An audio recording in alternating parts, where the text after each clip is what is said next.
সম্প্রতি একের পর এক পুরসভায় কংগ্রেস কাউন্সিলরদের মধ্যে দল ছেড়ে তৃণমূলে যোগ দেওয়ার কার্যত হিড়িক পড়ে গিয়েছে। কংগ্রেসের হাতছাড়া হয়েছে একাধিক পুরবোর্ড।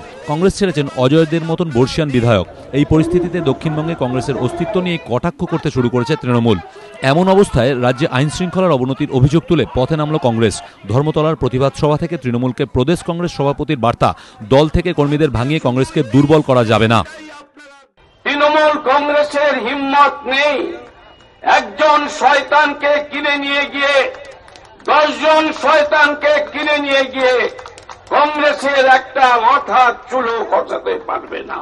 আজকে বুঝলাম ওদের চলে যাওয়াতে কংগ্রেস আরো শক্তিশালী হয়েছে, আবর্জনা কংগ্রেস থেকে বিদায় হয়েছে। কংগ্রেসের আইন অমান্য কর্মসূচিকে কেন্দ্র করে উত্তপ্ত হয়ে ওঠে ধর্মতলা চত্বর।